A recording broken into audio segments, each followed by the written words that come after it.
ಎಲ್ಲರಿಗೂ ನಮಸ್ಕಾರ. ಬೆಳಗ್ಗೆ ತಿಂಡಿ, ಮಧ್ಯಾಹ್ನ ಲಂಚ್ ಬಾಕ್ಸ್ಗೆ ಒಂದು ಹೆಲ್ತಿ ಬ್ರೇಕ್ಫಾಸ್ಟ್ ಮಾಡೋಣ. ಇದು ಆರೋಗ್ಯಕ್ಕಂತೂ ತುಂಬ ಒಳ್ಳೆಯದು. ಕ್ವಿಕ್ಕಾಗಿ ಮಾಡ್ಕೋಬೋದು, ಅಷ್ಟೇ ರುಚಿಯಾಗಿರುತ್ತೆ. ಮಾಡೋದು ನೋಡೋಣ. ನಾನಿಲ್ಲೊಂದು ಪಾತ್ರೆಯಲ್ಲಿ ನೀರು ಕುದಿಯೋಕ್ಕಿಟ್ಟಿದ್ದೆ. 1 ಕಪ್ ಸೋಯಾ ಚಿಂಕ್ಸ್ ತೊಗೊಂಡಿದ್ದೀನಿ. 1 ಸ್ಪೂನ್ ಉಪ್ಪು ಹಾಕಿ ಅದನ್ನೊಂದು 2 ನಿಮಿಷ ನೀರಲ್ಲಿ ಕುದಿಸ್ಕೊಳ್ಳೋದು.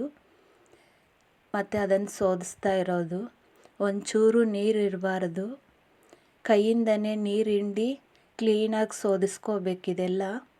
ಒಂದು ಪಾತ್ರೆಗೆ ಎಣ್ಣೆ ಹಾಕಿ ಸೋಯಾ ಚಿಂಕ್ಸ್ ಹಾಕಿ ಅದ್ರ ಮೇಲೆ ಸ್ವಲ್ಪ ಉಪ್ಪು ಖಾರ ಹಾಕಿ, ಈ ಉಪ್ಪು ಖಾರ ಹಾಕಿದಾಗ ಉರಿ ಮಾತ್ರ ಸಣ್ಣ ಉರಿಯಲ್ಲೇ ಇಟ್ಕೋಬೇಕು, ಇಲ್ಲಾಂದರೆ ತುಂಬ ಘಾಟ್ ಆಗುತ್ತೆ.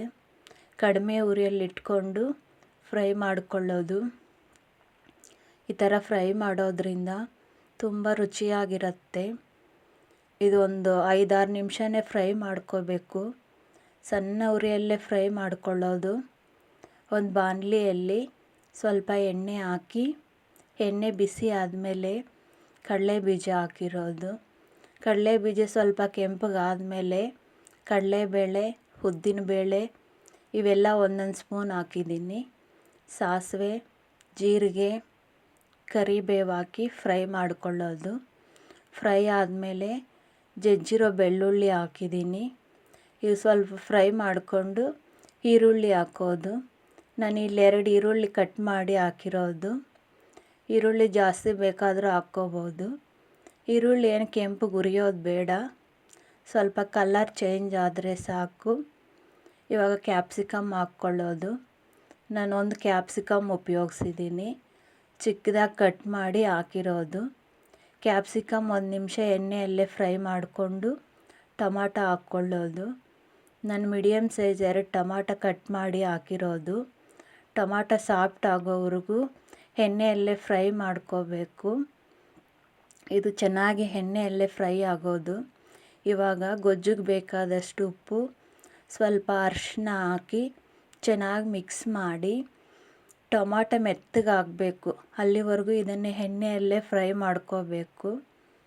ನಾನಿಲ್ಲಿ ಹಸಿಮೆಣಸಿನ್ಕಾಯಿ ಉಪಯೋಗಿಸಿಲ್ಲ, ಕ್ಯಾಪ್ಸಿಕಮ್ಮಲ್ಲಿರೋ ಬೀಜನೇ ಹಾಕಿದ್ದೀನಿ. ನಾವು ಖಾರ ಸ್ವಲ್ಪ ಕಡಿಮೆನೇ ತಿನ್ನೋದು. ನೀವು ಬೇಕಾದರೆ ಹಸಿಮೆಣಸಿನ್ಕಾಯಿ ಹಾಕ್ಕೋಬೋದು, ಖಾರಕ್ಕೆ ತಕ್ಕಷ್ಟು ಹಸಿಮೆಣಸಿನ್ಕಾಯಿ ಹಾಕ್ಕೋಬೋದು. ಇವಾಗ ಕೊನೆಯಲ್ಲಿ ಸೋಯಾ ಚಿಂಕ್ಸ್ ಹಾಕಿ ಚೆನ್ನಾಗಿ ಮಿಕ್ಸ್ ಮಾಡೋದು. ಈ ಥರ ಹಾಕೋದ್ರಿಂದ ಅದಕ್ಕೆ ಮಸಾಲೆ ಎಲ್ಲ ಹಿಡಿಯತ್ತೆ, ತಿನ್ನೋವಾಗ ತುಂಬ ರುಚಿ ಕೊಡುತ್ತೆ. ಮಕ್ಕಳಿಗಂತೂ ತುಂಬ ಇಷ್ಟಪಟ್ಟು ತಿಂತಾರೆ.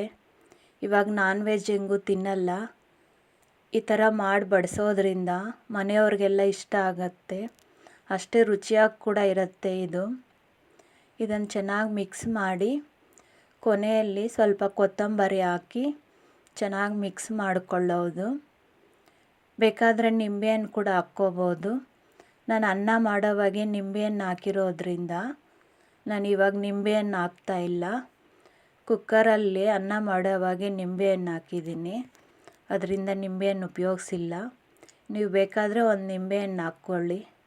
ತುಂಬ ಚೆನ್ನಾಗಿರುತ್ತೆ ಈ ಗೊಜ್ಜು.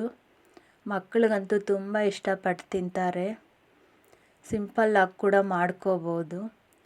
ಯಾವಾಗಲೂ ಒಂದೇ ಥರ ಗೊಜ್ಜು ಮಾಡಿ ತಿನ್ನೋದಕ್ಕಿಂತ ಈ ಥರ ಡಿಫ್ರೆಂಟಾಗಿ ಮಾಡಿಕೊಟ್ರೆ ಮನೆಯವ್ರಿಗೂ ಇಷ್ಟ ಆಗುತ್ತೆ, ಮಕ್ಕಳಿಗೂ ತುಂಬ ಇಷ್ಟಪಟ್ಟು ತಿಂತಾರೆ ಇದನ್ನು.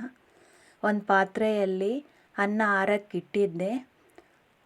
ಇವಾಗ ಸ್ವಲ್ಪ ಗೊಜ್ಜು ಹಾಕಿ ಚೆನ್ನಾಗಿ ಮಿಕ್ಸ್ ಮಾಡ್ಕೊಳ್ತಾ ಇರೋದು.